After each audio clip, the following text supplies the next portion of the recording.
아멘. 오늘의 성경 말씀은 시편 124편입니다. 시편 124편 1절로부터 8절까지의 말씀을 우리 함께 봉독하도록 하겠습니다. 시편 124편 1절로부터 8절까지의 말씀이고요. 제가 가지고 있는 성경은 선 23쪽 즈음에 있습니다. 이스라엘아, 대답해 보아라. 주님께서 우리 편이 아니셨다면 우리가 어떠하였겠느냐. 주님께서 우리 편이 아니셨다면 원수들이 우리를 치러 일어났을 때 원수들이 우리에게 큰 분노를 터뜨려서 우리를 산채로 집어삼켰을 것이며 우리를 덮어 홍수가 우리를 휩쓸어 갔을 것이며 넘치는 물결이 우리의 영혼을 삼키고 말았을 것이다. 우리를 원수에 의해 집게로가 되지 않게 하신 주님을 찬송하여라. 새가 사냥꾼의 그물에서 벗어남같이 우리는 목숨을 건졌다. 그물은 찢어지고 우리는 풀려났다. 천지를 지으신 주님이 우리를 도우신다. 아멘. 주님의 은혜와 평강이 오늘도 우리 모두에게 함께 하시기를 간절히 바랍니다. 지난 주일부터 대림절이 시작이 되었고요. 또 어제는 월삭 새벽 기도회로 또 12월 한 달의 문을 열고 오늘 2일을 맞이하게 되었습니다. 기다림의 절기인 대림절에 우리의 마음이 더욱더 주님께로 향하는 믿음의 시간들이 되시기를 바라겠고요. 또 마음에 우리 이제 대림절 초가 켜질 때마다 우리의 마음의 등불도 하나씩 켜져 나갈 수 있게 되기를 간절히 바랍니다. 무엇보다도 우리 주님을 모시는 이 시간에 정결함으로 또 순결함으로 나아가는 시간이 될 수 있기를 간절히 바라겠습니다. 오늘 함께 읽으신 시편 124편은 버나드 앤더슨이라고 하는 이제 구약학 교수께서는 뭐라고 이야기했냐면 대표적인 공동체 감사 찬송시라고 이렇게 고백을 했습니다. 그러니까 다윗이 쓴 시인데요. 다윗의 홀로의 경험이 아니라 공동체가 이스라엘 민족이 함께 겪은 감사 찬송이라고 하는 이야기를 하고 있습니다. 이 시편은 순례자의 노래이기 때문에 성전에 올라가면서 부르는 노래이기 때문에 이제 선창과 후창을 하면서 서로 주고받으면서 이제 노래를 부르면서 순례자들이 노래하는 장면입니다. 근데 이 노래를 부를 때마다 사람들은 무엇을 기억할까요? 오늘 본문을 읽어보셨지만 우리가 본문을 읽어보면 언제적 일인지를 분명히 알 수 있습니다. 우리 3절, 4절, 5절인데요. 3절, 4절, 5절을 우리 한번 읽어보도록 하겠습니다. 원수들이 우리에게 큰 분노를 터뜨려서 우리를 산채로 집어 삼켰을 것이며 물이 우리를 덮어 홍수가 우리를 휩쓸어 갔을 것이며 넘치는 물결이 우리의 영혼을 삼키고 말았을 것이다. 아멘. 여러분 지금 이 이야기를 보면 어떤 때가 떠오르시나요? 네, 출애굽 하던 장면이 떠오르지 않을까 싶습니다. 다윗은 지나간 민족의 역사 가운데 이 출애굽한 역사를 이제 기억하면서 또 고백하면서 하나님의 위대하심, 또 하나님이 우리와 함께하여 주심, 하나님의 능력을 찬양하고 있습니다. 이것은 다윗의 경험이 아니라 민족 전체가 경험한 고백입니다. 출애굽 사건을 우리가 잠시 한번 이렇게 생각해 보면 출애굽 당시에 이스라엘 백성들이 할 수 있었던 일들이 없습니다. 앞에는 홍해가 가로막았고 뒤에는 바로의 군대가 추격해 오고 있는 상황. 어떻게 할 수 없는 상황. 그런데 그런 상황에서 홍해를 건너가고 애굽으로부터 탈출하는 역사를 경험하게 됩니다. 사실 모세는 어떤 사람이냐면 40년, 120년 동안 살아가는 동안 이제 인생의 3번의 이제 전환기가 있거든요.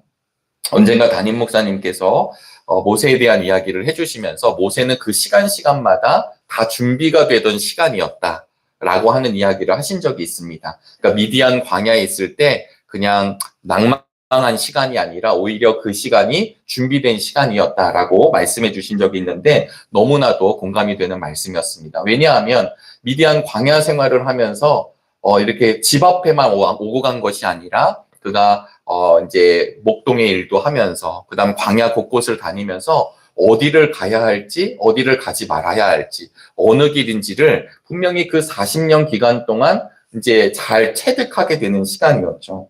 왕자의 시간도 그가 왕자의 시간이 전혀 의미가 없었던 시간이 아니라 왕자 생활을 하면서 아마 그는 병법을 잘 익혔을 것이라 예상합니다. 그러니까 모세가 이스라엘 백성을 이끌고 나아갈 때 모세는 그냥 어디로 갈지 몰라서 이렇게 두리번 하던 사람이 아니라 어떻게 하면 전쟁에서 승리를 할 수 있는지를 좀 알고 있고 광야 생활도 했었던 사람이라고 하는 것입니다. 가끔 제 친구 중에도 캠핑을 잘하는 친구가 있는데요. 이 캠핑을 하는 잘하는 친구들을 보면요. 어떻게 텐트를 치는지, 그리고 야영 생활을 할 때 어떻게 하면 안 되는지 하는지를 잘 알 수 있습니다. 왜냐하면 그만큼의 경험이 있기 때문입니다. 그런데 모세가 이스라엘 백성들을 이끌어 갈 때 사실 그들은 홍해 바다 앞에 진을 칩니다. 그러니까 이 진을 쳤다라고 하는 것은 이스라엘 백성으로서는 최악의 상황으로 걸어가고 있습니다. 그래서 출애굽기 14장 1절부터 3절의 말씀을 보니까요. 주님께서 모세에게 말씀하셨다. 너는 이스라엘 자손에게 말하여 오던 길로 되돌아가서 믹돌과 바다 사이에 바하히롯 앞 곧 바알스본 앞 맞은 쪽 바닷가에 장막을 치라고 하여라. 그러면 바로는 이스라엘 자손이 막막한 광야에 갇혀서 아직 이 땅을 헤매고 있을 것이라고 생각할 것이다. 주님께서 명령하셔서 거기에 진을 치게 됩니다. 모세가 그 말씀에 순종하여 그 앞에 진을 치고 있고 아시다시피 바로는 이제 모세를 쫓아오기 시작합니다. 많은 사람들이 이야기를 하죠. 이런 상황에서 어떻게 이 이스라엘 백성들이 구원을 받을 수 있을까요? 사실 성경 출애굽기 14장을 이제 읽어보시면 이제 막 백성들이 아우성을 치기 시작을 합니다. 모세도 하나님 앞에 서고 있습니다. 인간의 절망적인 상황을 마주했었을 때 많은 분들이 이야기를 하죠. 바로 이 인간의 절망은 하나님의 기회라고 하는 말입니다. 우리에게 가장 절망적인 상황일 때 무엇이 드러나냐면 하나님의 능력이 드러납니다. 모세가 그래서 자기 백성들에게 너희는 두려워 말고 가만히 서서 여호와께서 오늘날 너희를 위하여 행하시는 구원을 보라. 네, 개역개정 성경으로 읽었습니다. 그리고 나서는 하나님의 방법으로 이스라엘 백성을 하나님의 땅으로, 하나님의 인도하심으로 이어가게 하십니다. 그리고 나서는 나중에 바로의 군대가 쫓아오게 되고, 그리고 그 홍해를 같이 마른 땅을 걸어가다가 수장되고 마는 일을 우린 경험하게 됩니다. 그 사실을 우리가 다시 한번 기억해 보면 이 시편을 쓴 다윗이 이 출애굽의 역사를 바라보면서 주님께서 우리 편이 아니셨더라면 바로의 병거가 우리를 함몰시켰을 것이고, 만약에 주님이 우리 편이 아니셨다면 우리가 홍해 바다에 수정되었을지 모를 것이고, 만약에 주님이 우리 편이 아니시라면 우리가 지금 어떻게 살아갈 수 있을까라고 하는 고백을 지금 공동체적으로 하고 있는 것입니다. 신학교에 처음 갔었을 때 히스토리를 이렇게 교수님이 풀어주셨습니다. 워낙 유명한 이야기죠. 히스토리는 역사입니다. 근데 이 역사를 대문자 H를 써서 his story라고 이렇게 교수님들이 알려주셨습니다. 그러니까 역사라고 하는 건 하나님의 구원의 이야기, 그분의 이야기라고 우리에게 이제 신학생들에게 알려준 것이었습니다. 저는 이 말이 우리의 마음에 깊이 새겨지면 좋겠습니다. 역사가 흘러가지만 이 역사는 하나님의 이야기, 하나님의 구원의 이야기가 지금도 흘러가고 있습니다. 하나님은 역사 속에 개입하여 주셔서 우리들을 또 이스라엘 민족을 구원하셨습니다. 그러니까 이 사실을 알고 있는 다윗이 주님이 우리 편에 계시지 아니하셨다면, 주님께서 우리 편이 아니셨다면 이라고 하는 강력한 가정법으로 주님이 우리와 함께 하심을 우리에게 말씀해 주고 있습니다. 성경에서 하나님은 그때의 하나님이나 지금의 하나님이 동일한 하나님이시라고 이야기를 하고 있습니다. 그래서 로마서 8장 31절에 보면 사도 바울이 하나님이 우리 편이시면 누가 우리를 대적하겠습니까? 이 말을 고백하게 되고요. 이후에 루터가 고백하게 되고요. 그 이후에 수많은 믿음의 사람들이 하나님이 우리 편이시면 누가 우리를 대적하겠습니까? 라고 고백합니다. 이어서 로마서 8장 32절에 바울이 이렇게 고백합니다. 그렇게 할 수 있었던 이유는 하나님께서 자기 아들을 아끼지 아니하시고 우리 모두를 위하여 내주신 분이 어찌 그 아들과 함께 모든 것을 우리에게 선물로 거저주지 않으시겠습니까? 하나님이 우리 편이 된다라는 사실을 사도 바울은 바로 그의 아들을 우리에게 내주신 것이라고 로마서 8장 32절에 우리에게 말씀해 주고 있습니다. 여러분 잘 생각해 보면 이스라엘을 하나님의 백성으로 선택하신 분은 이스라엘 스스로가 아니라 하나님 자신이셨습니다. 이스라엘 백성들이 우리의 하나님이 되어달라고 요청한 적이 없습니다. 하나님께서 아브라함을 부르셨고 하나님이 이삭을 부르셨고 하나님이 야곱을 부르시고 그리고 그들로 한 민족을 이루게 하신 분은 하나님 자신이었습니다. 마찬가지로 오늘 우리에게도 동일한 하나님께서 우리들을 부르신 분이 하나님이심을 기억할 수 있게 되기를 간절히 바라겠습니다. 그러니까 하나님의 구원 역사가 이스라엘의 역사로 끝나지 아니하고 지금 이 시대에도 동일하게 우리와 함께하고 있다는 사실을 이 시편 124편을 통해 다시 한번 고백할 수 있게 되기를 바랍니다. 오늘 시편 124편의 표제는 다윗의 시, 성전에 올라가는 순례자의 노래입니다. 이 땅에서 순례의 길을 걷는 우리들에게 늘 평탄하고 안전하고 쉬운 길만 있는 것이 아닙니다. 어렵고 힘든 일을 만날 때가 분명히 있습니다. 오늘 기록에 보면 우리 7절 말씀인데요. 제가 읽어보겠습니다. 새가 사냥꾼의 그물에서 벗어남 같이 우리는 목숨을 건졌다. 그물은 찢어지고 우리는 풀려났다. 6절을 보실까요? 우리를 원수의 이에 찢길 먹이가 되지 않게 하신 주님을 찬송하여라. 여러분 이 말씀만 잘 보시면요. 예전 성경에서는 사냥꾼의 그물을 올무라고 표현을 했습니다. 사냥꾼이 놓은 덫에 동물들이 이렇게 빠지게 되면요. 쉽게 풀려나오지 못하는 것을 아실 것입니다. 네, 산에 덫을 놓으면 그 덫에 빠지면 다리가 끊어지거나 아니면 그 다리 때문에 계속 머물러 있게 되겠죠. 혹시 요즘에 우리 젊은 세대에게 유명한 드라마 가운데 하나가 모범택시라고 하는 드라마가 있습니다. 네, 근데 이 드라마가 이제 너무 인기가 많으니까 벌써 세 번째 를 제작을 했는데요. 내용은 아주 간단합니다. 제가 그 모범택시의 타이틀을 한번 읽어드릴게요. 정의가 실종된 사회, 무지개 운수와 대표기사 김도기가 억울한 피해자를 대신해 복수를 완성하는 사적 복수 대행극입니다. 그러니까 이제 불이하잖아요, 세상이. 그러니까 이런 드라마를 보면서 만족을 하게 되는 것 아닐까 싶습니다. 제가 이 모범택시 이야기를 드린 이유는요, 이 모범택시를 보면 불이한 일을 소재로 사용하고요. 그리고 이제 이 김독이라고 하는 주인공이 이제 해결하는 거예요.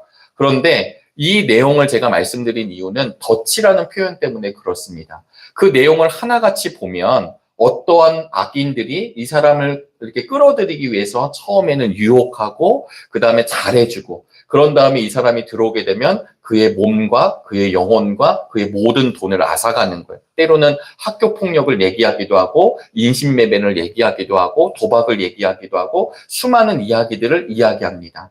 제가 이 말씀을 드리는 이유는 드라마에 있는 것처럼 보여지지만 인생의 덫에 빠질 때 사단의 올무에 갇힐 때 우리들의 삶이 그냥 아예 헤어나오면 되지라는 것이 아니라 점점 더 깊은 수렁에 빠지더라는 이야기입니다. 그럴 때 마치 이 드라마처럼 어떤 영웅적인 이런 사람들이 나타나서 이제 구해내준다는 이런 이야기죠. 근데 성경은 우리에게 이야기하고 있습니다. 사냥꾼의 덫에, 사냥꾼의 그물에서 벗어남 같이 이 벗어나게 해주신 분은 누구시냐면 바로 우리 하나님이시라는 사실을 알려주고 있습니다. 하나님께서는 천지 만물을 창조하시고 전능하신 하나님께서 우리로 하여금 그물에서 벗어나게 하셔서 자유로운 새처럼 만들어 주신다라고 하는 것입니다. 먹이를 움켜쥔 그 발톱으로부터 이겨나가게 하신다라는 것을 다윗이 오늘 고백하고 있습니다. 사랑하는 여러분, 대림절기를 보내면서 우리가 더욱더 주님께로 다가가는 믿음의 시간이기를 원합니다. 그러면서도 우리의 삶 가운데 때로는 순례길을 걸어가는 동안 광야 생활을 하는 동안 어렵고 힘든 일들을 만날 때가 있습니다. 그럴 때 주님이 우리의 편이시라는 사실을 기억할 수 있게 되길 바랍니다. 주님께서 우리 편이 아니셨다면 이렇게 가정법을 하고 있지만 이것은 강력하게 주님이 우리 편이시다는 사실을 오늘 우리에게 알려주고 있습니다. 이 노래가 오늘 우리의 삶을 통해서도 고백될 수 있기를 주의 이름으로 축원합니다. 기도하시겠습니다. 하나님 참으로 감사합니다. 주님께서 우리 편이 아니셨다면 이라고 하는 이 다윗의 순례자의 노래가 우리의 고백이 되도록 인도하여 주옵소서. 수많은 사냥꾼의 그물이 쳐져 있는 인생길을 걸어갑니다. 수많은 올무가 놓여져 있고 수많은 원수가 찢길 먹이가 되도록 우리를 붙잡고 있는 이 현실 가운데 주님이 우리의 편이 되어 주셔서 우리를 그로부터 이겨나가게 하여 주시고 풀려지는 은혜를 주시니 감사합니다. 하나님, 우리의 삶이 하나님께 의탁된 삶이 되기를 원하오니 붙들어 주시옵소서. 오늘은 화요일입니다. 화요 중보기도회가 있는 날입니다. 하나님, 이 나라와 민족, 세계와 열방, 주님의 몸된 교회, 아픈 환우들과 우리 교우들을 위해 기도하는 이 믿음의 자리에 하나님의 사람들을 더욱더 허락하여 주시옵소서. 무엇보다도 기도의 힘을 믿으며 기도의 능력을 바라보며 걸어가는 이 화요 중보 기도의 시간을 통해 하늘 문이 열려지는 은혜를 함께 누리게 하여 주시옵소서. 하나님, 이제 12월이 또 시작되었습니다. 한 해를 은혜 가운데 지혜 가운데 잘 갈무리하게 도와주시고 그런 가운데 새로운 한 해 또 우리가 시작된 많은 사역들을 기대함으로 바라보는 믿음의 시간들이 되도록 인도하여 주옵소서. 오늘도 모든 것을 주님께 의탁하오며 살아계신 예수 그리스도의 이름으로 기도드리옵나이다. 아멘. 하늘에 계신 우리 아버지여, 이름이 거룩히 여김을 받으시오며 나라가 임하시오며 뜻이 하늘에서 이루어진 것 같이 땅에서도 이루어지다. 오늘 우리에게 일용할 양식을 주시옵고 우리가 우리에게 죄 지은 자를 사하여 준 것 같이 우리의 죄를 사하여 주시옵고 우리를 시험에 들게 하지 마시옵고 다만 악에서 구하시옵소서. 나라와 권세와 영광이 아버지께 영원히 있사옵나이다. 아멘.